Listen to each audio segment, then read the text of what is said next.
All right, welcome back to our third and final nutrition discussion for the spring 2022 semester. My name is Andy Sykes. I'm the strength and conditioning specialist here, nutrition specialist here at Wichita State Campus Rec. And today we're going to talk about the things that you should consume or consider consuming prior, during, and post workout to kind of enhance your training or just make training easier because you fueled the body better to allow for that physical stimulus to happen, and then how recovery happens or some of the processes in. It's not a huge talk today, but I'll get through and share my screen. So let's do this. Bear with me as I do that. So hopefully you see my presentation, and I'm in the corner. Hopefully you can see me still as I talk through this, but nutrition for fueling your workout. Let's go. So I do want to preface this that it would vary depending on the type of workout that you're going to be doing, to the things that would be recommended to consume prior to enhance that performance. Again, some people may take things to have more work being actually completed in a workout, make your performance more efficient, your training more efficient. Some people will do these things to make the perceived exertion less, make the workout seem easier and easier to complete, and therefore more likely to actually happen. Whatever the case, these are the recommendations based on that. Now, strength and power workouts are really going to be talking about resistance to training at that point, going into the weight room and either on selectorized machines, resistance machines, cables, or heavy weight barbell movements. Those type movements are a slightly different energy system than you'll see on cardio or steady state. And so how we fuel those is a little bit different. The physiology happening in the body is a little bit different, but it's not drastically different. So you're going to see the recommendations are going to be pretty the same. Hypertrophy is similar. Again, you're going to be more weight room style training. And it's a little bit more endurance based than the strength and power, but it is picking up pretty high stress weight, and it's high volume. So we're going to be having a lot of muscle contraction, and it's the byproducts that occur with hypertrophy that really is the limiting factor. So how do we make you have the most energy to have that muscle contraction and limit the amount of fatigue you're feeling during that exercise? Steady state cardio, really that's not a performance type thing. It's really for calorie burning, fat loss, unless you're going to get to a really high levels of steady state where we're really pretty intense with a kind of lactic threshold. There isn't much that's really going to enhance that. And you even do this in a fasted state, steady fasted cardio, to enhance the burning of our calories and our fat storage. And then you've got high intensity intervals, and there's many different other modalities of exercise that we could include here, and it could be a much longer conversation, but I'm going to bring it, shorten it up so I don't lose your attention. But high intensity intervals, so we're getting intense, we're then relaxing, letting us catch our breath, replenish those energy stores, and then go again at a high intensity repeatedly. So some of the ones I will talk about as I go through this. I think the big thing, though, it is water consumption, okay? That is one thing that prior to exercise, you should be consuming. And it's not only just prior to exercise, but daily intake, okay? The male recommendation, adult male, is 3.7 liters, so just under a gallon a day. Females, about 3/4 of that, 2.7 liters a day. If you're consuming that, you're going to be well hydrated, okay? The muscle, you hold water in blood plasma, in the lymph, in our muscle tissue itself. It's highly hydrated. So without that, you won't have the swelling of a muscle fiber. So if you're working towards muscle hypertrophy, you're not going to get that pump as much because there isn't as much water being pushed in form of blood to the muscles to create that swelling, which we know is really important for muscle hypertrophy. That growth of the cell depends on stress. And if you can create more pressure by blood volume going to that area, you're going to see better results. So being hydrated is important there. If it's endurance training, steady state, you want to be hydrated, okay? You're going to get to a point where we're getting heat produced from this repeated muscle contraction, that's going to make you sweat. When you sweat to cool down, you're losing water and hydration, and therefore you're losing blood volume. So if you're trying to do this for performance, when you go to cardio for performance, you need blood, right? It's carrying your oxygen within the hemoglobin. So without the high volume of blood, you're going to decrease cardiac output, the amount of blood being pushed out of the heart, because you're sweating out the water. And because of that, your blood will suffer in terms of its volume, and therefore the heart can't push as much, and the muscles don't receive as much energy and nutrients to supply for muscle contraction. So that will be limited as well. Water affects it all. You need to have enough water in your body, and we'll see the pre-recommendations in a second here. So we're getting ready. Now, many people will have different opinions on this, but what the science shows are kind of the things I want to talk about, what you need. But, you know, there's many different like pre-workouts out there that people will take, and there's all sorts of ingredients in a pre-workout. The ones that we're going to focus on or have the most evidence, and it's not, I mean, we could talk about a number of different nutrients or substances that are in different pre-workout supplements, but what are the things you actually need? Let's not get too complicated with this. Okay, we need carbohydrates. If you want your exercise to be easier, carbohydrates are going to help you do that. If you want your performance to be good, carbohydrates are going to help you do that.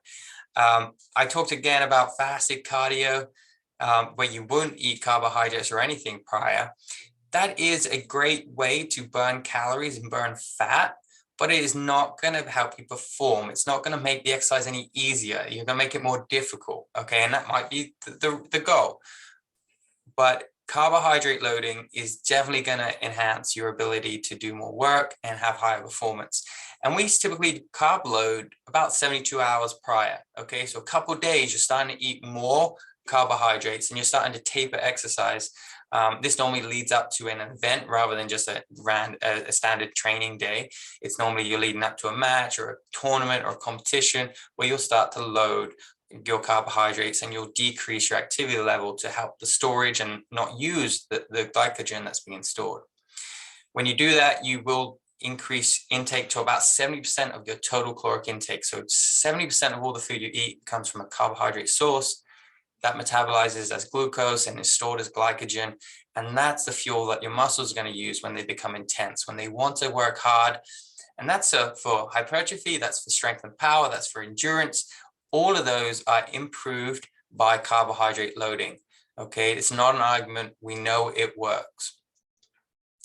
When it comes to like on the day of competition, or even just a random workout day that you're going in and it's just I want to have a good session a day workout, we would recommend carbs too, about 1 to 4 hours before. I don't like to eat anything about an hour prior, although some people do. You want to have some nice complex carbohydrates, okay, that can get 1 to 4 grams per kilogram of body weight. So you got to know what you weigh. 1 to 4 grams per kilogram of body weight will enhance your uptake of glucose into glycogen for the muscles to use for energy. So we would recommend to intake carbs prior to exercise. And complex carbs are more slowly broken down. So they're going to supply your body with carbohydrates throughout that workout as it's digesting. Okay, the more endurance-based your exercise is, so if you are going cardio, if you are going to be, long distance biking or running or whatever is swimming, the more complex we want to focus, because that's going to be more slowly released. And if you're doing a long duration, we want that sustained output from the intestines to give you the blood glucose. Protein, it's not really needed prior. We'd want to focus on the carbohydrates, but you can, 20-25 grams of protein would be good. Again, not immediately prior. What we find, if you take protein immediately prior to exercise, it's going to increase your rate of perceived exertion. The exercise is going to feel harder. Okay, we don't want to send all our blood to the stomach to metabolizing things and the intestines. We want blood to go to our muscles when we exercise. So we don't want to have too much food. We want what we need, and that's our carbohydrates. Don't overdo it with the protein. Definitely don't need the fat intake. So carbs are a good source. I've got the picture there of some oats there with banana, blueberries, some nuts as well. That's a great source pre-workout. Get those carbohydrates in and be able to fuel your body. Of course, water is in there too. Okay, 2 to 3 hours, we want 2 to 3 cups of water. So 1 cup's 8 ounces, 16, 24 ounces of water, 2 to 3 hours before, and then immediately prior, and pretty much every 15 minutes during, we want to be sipping on water to keep our hydration. Are we sweating? Are we losing that hydration that we can replenish with just a sip of water? Sodium, this is a big one. Okay, a lot of people don't think sodium's good for you. It's absolutely a fallacy. Sodium's very good for you.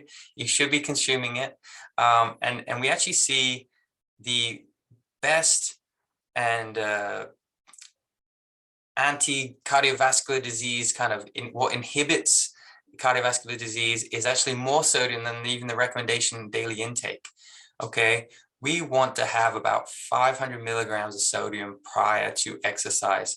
Okay, sodium's important in our nerve impulse, sending brain to muscle for contraction. Without sodium, you don't get that action potential through the nerves. It's also involved in water, right? Water follows sodium. Okay, and so if sodium's being put into the body, it's going to allow the water to follow, and that's going towards the muscle. Okay, it's extracellular fluid, and again, as I mentioned, the recommendation is 2.3 grams a day. Well, we actually see the least cardiovascular diseases with intake between 3 and 6 grams a day. Okay, and that's sodium. Okay, not salt. Salt is sodium chloride. Okay, so that's both molecules. You need more salt than 3 to 6 grams a day. You actually sodium needed is 3 to 6 grams a day, and that's been supported by numerous studies. But it's just tends that our society has not great health, and so increasing sodium will increase blood pressure. That's what happens when you exercise, okay? But if you have increased blood pressure for the majority of our population, that's not a good thing. So that's why the recommendation is lower. But if you're healthy and you're trying to exercise, sodium is going to be beneficial for you. And caffeine. Okay, caffeine is we know what caffeine does. We take it daily to help us with our stimulation, our central nervous system being more alert. For performances, we see caffeine having a greater effect with long duration events. Makes sense, right? If you have a long day, caffeine's helping you keep going in that long day.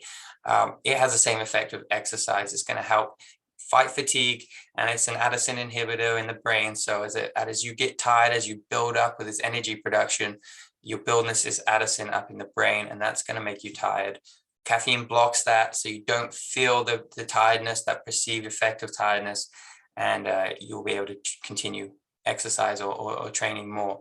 So we see it greater with endurance events and long distance cardio, less effect in resistance training, but just depends on the day you've had. If you're training at night, well, caffeine definitely may help you pick up and be a little more stimulated to go into that weight room and train. So this depends on the daily situation there.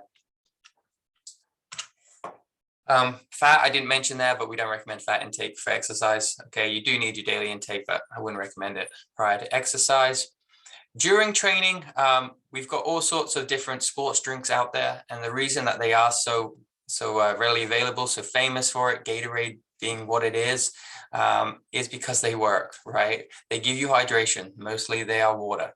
Okay, but they've also got a 6 to 8% glucose solution. So they're giving you glucose, okay, that carbohydrate, fueling your exercise, okay? We only recommend sports drinks, things that have glucose, if you are profusely sweating and it's greater than about an hour long in duration of exercise, okay? The additional things they have in there are the electrolytes. So when you do sweat, you are sweating out your sodium, your potassium, magnesium. You're sweating out these minerals that you can't get back in if you just rehydrate with water. So if you are having longer duration, prolonged exercise, we do recommend that there's a sports drinks in there that you can replenish not only the sugar and the glucose, but the electrolytes that you'll be lost through sweat. We recommend taking in about 8 ounces every 15 minutes of water, and that's for exercise that's less than an hour. If it goes greater than an hour, we recommend About the same, swigging, taking a little drink every 15 minutes. We roughly about a gram a minute, 30 to 60 grams an hour of glucose coming into the body so that you can sustain exercise.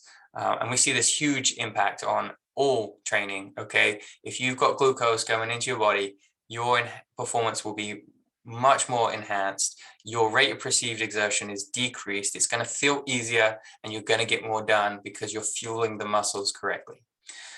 The other thing during that is debated is branched chain amino acids. We can definitely take those and for all sorts of different exercise modalities, okay? Branched chain amino acids, you've got leucine, isoleucine, and valine. Those three amino acids have a role in energy production in muscle cells. So they can help you produce energy, although if we got enough glucose, we won't need that. The good thing about the branched chain amino acids for resistance training is leucine is the strongest stimulator for protein synthesis. So if you are trying to get bigger, trying to get stronger in the weight room, leucine's a big amino acid to be taking, and it's going to help you grow new tissue. Okay, big regulator of that. If you are more into the endurance and the cardio side of exercise, well, branched chain amino acids can have a role there with central fatigue, and as you're exercising, you will diminish the amount of BCAAs in the amino acid pool in your blood. So as that goes down, they use protein gates in the brain that are the same as tryptophan. And so as BCAA concentration goes down, tryptophan can go to the brain and convert to serotonin, and that relaxes you.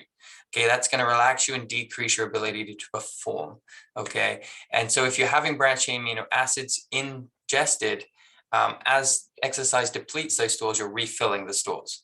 And therefore, you are blocking the tryptophan in the blood-brain barrier because they're using the same protein gates into the brain. And so tryptophan isn't converting to serotonin, and you're not getting this fog. You're not getting this tired fatigue in the brain, and therefore you have more energy to exercise. So whether it's long duration or it's weight room training, branched chain amino acids are going to have a role there, and they're taking about 5 grams just in a liquid solution that you can get. What about post training? We want to replenish our carbohydrate stores, especially if we're going to have another workout the next day. We've got more things to do. We've just worked out, our muscles have contracted pretty intensely. We want to refuel what we've used. So it will depend on what you did prior, what you did during, and now what you're doing post. How much do you need to refuel? But the recommendation is about 1 to 1.2 grams per kilogram of body weight for every hour for 3 to 4 hours. So taking in multiple carbohydrates, foods or drinks after exercise. There is an anabolic window where the body is craving that nutrients, especially after exercise. We're craving the intake of food to replenish stores. So the sooner the better really on that. But if you've got a good overall diet, it's not essential to be immediately after taking a protein drink or whatever it is that you're taking. You do want carbs, okay? A lot of people go for these isolate proteins that have nothing but protein in them. Not great, because carbohydrates have a role in uptake. They have an insulin response, so that's going to actually help uptake. And so these isolate proteins, I really don't recommend them too much unless you're really trying to stay as lean as possible. You want some carbohydrates. It's going to help the protein intake, and it's going to help replenish glycogen storage, allow you to train harder the next day and the next session. So there's a role for carbs in post-workout.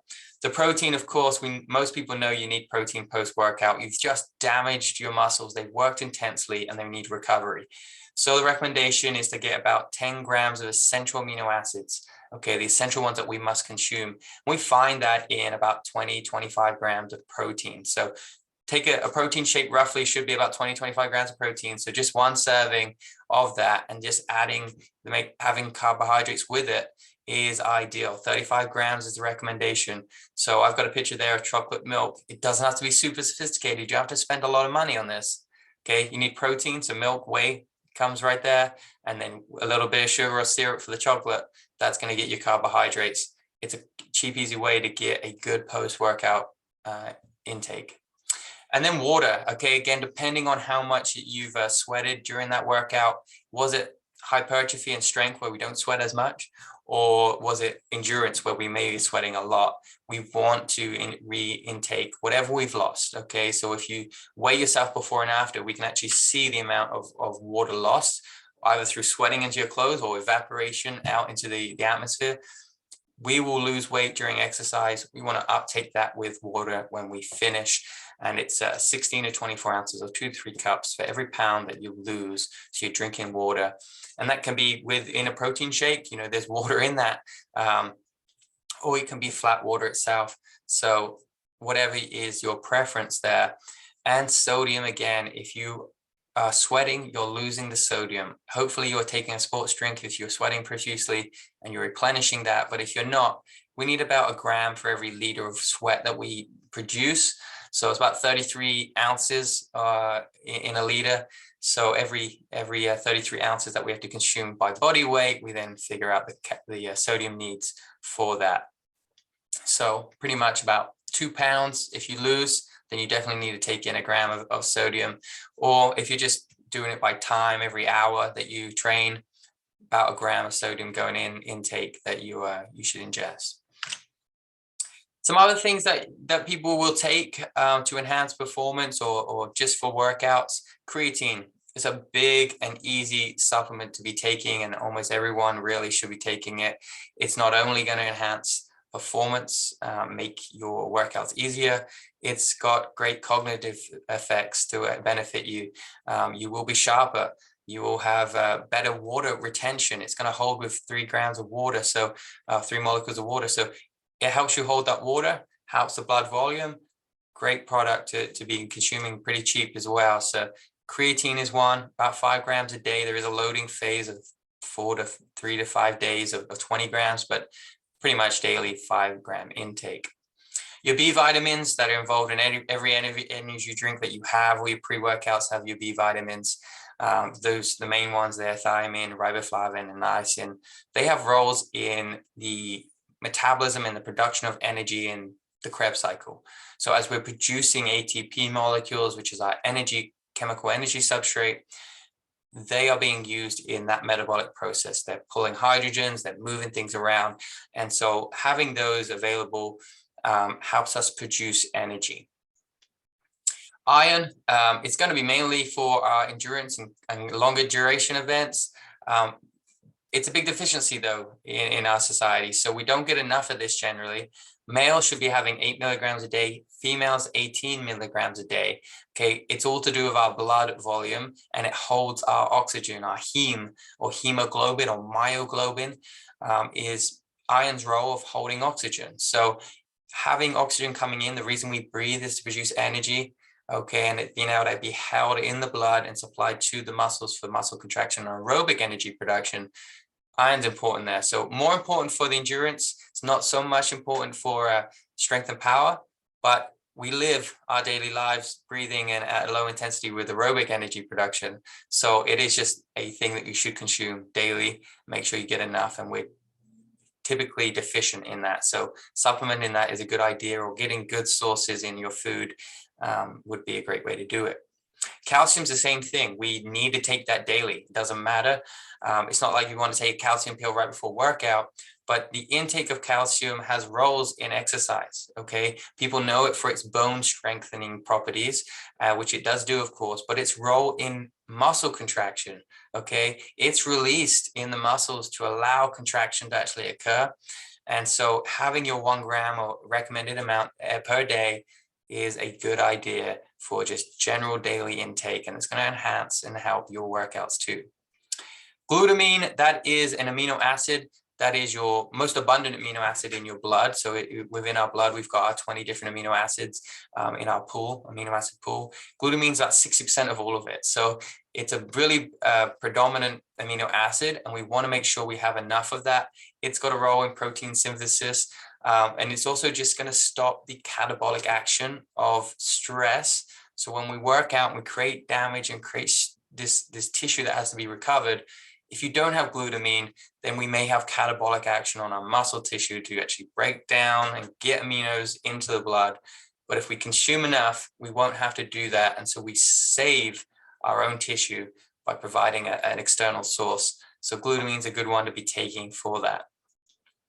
Antioxidant content, again, this is more with cardio and endurance, longer duration events, oxidative stress when we're eating, breathing, producing energy. And so it's more with the endurance where we're having this repetitive energy and longer duration exercise that we're going to create a lot of stress, oxidative stress. And what we're doing again with antioxidants, vitamin C and E are good examples, but all fruits really, berries especially, the really thin skin berries, high antioxidant content. And that's what they're doing is donoring free radicals, or they're donoring their ability to fight free radicals. So as oxidative stress happens, you are releasing these little hydrogen ions that are bouncing around and damaging cell membranes. Antioxidants basically come in and donor themselves and say, take me, instead of damaging the human body cells. And so they protect you in stressful situations. So the more stress you're under, the more intense the exercise, the longer the duration of exercise, the more you want antioxidant content. Potassium, again, this is daily intake. This isn't just prior to exercise, but we need 3.5 grams a day. We generally are pretty deficient in this one as well. And potassium has a role with sodium in nerve function. So if we want to send a signal to contract our muscles, we need to have sodium, we need to have potassium. Okay, really important for both strength, because we're trying to intensely recruit muscle units, motor units, and endurance, where we're repeatedly recruiting them. We need to have the ability to actually send those nerve impulses. 2 products that will be in most pre-workouts, or should be in most pre-workouts, is beta-alanine and citrulline. Now, beta-alanine has a role in acid buffering. Okay, so as we produce acid in high intensity exercise, so this is going to be more to do with more hypertrophy, where we're trying to get that burning sensation, or we're trying to achieve that, but beta-alanine is going to try to prevent it from happening. So we're trying to get to a point where we're really stressing the muscle out with hypertrophy, with high volume, lots of reps, but at a weight that is challenging. We're going to get this fatigue, this burning sensation, and beta-alanine helps buffer that out. It helps take away these hydrogens and remove them, so you don't get the burning sensation. So you can go a little bit longer and get a little bit more stress, allowing for more damage and then recovery and growth. Citrulline is a blood flow promoter. Okay, it's a vasodilator, so it helps blood flow, opens up the smooth musculature around your arteries, and allows the flow of blood into the muscles. We talked about this again with hypertrophy, even endurance and strength, they're all important for this. We want, if we're supplying the body with all the things that we just talked about, food, the nutrients, the protein, the carbs, the creatine, we want to supply that to the muscle. So by opening the blood vessels and allowing blood to flow to that area, we're supplying the muscles with that. So citrulline is great. It reduces blood pressure, so it's actually great for almost all populations, for daily use as well. And the clinical dose there is 7.5 grams a day. So these are the main things that you want to be thinking about when you consume foods prior to exercise. If you really want to make your exercise easier, you want to make it or even higher performance, you want your performance to increase, think about these nutrients prior, and you will probably have a good time working out, and things will go a little easier for you, or you may get some new PRs. So I hope it was helpful. It was a short presentation today, but let me know if you have any questions, and I will definitely reply to you. My email is andy.sykes@wichita.edu. And we'll do an extra credit code word today. Let's it be iron. Well, one of those right there. Iron is a big deficiency, like I mentioned before. We need to consume more of it, so I want it in your mind. Iron is the code word. Give me that. I'll get you 5 points of extra credit, and you have yourself a great rest of your semester. Good luck with finals. They're coming up now, semester projects, and have a great summer. See you later.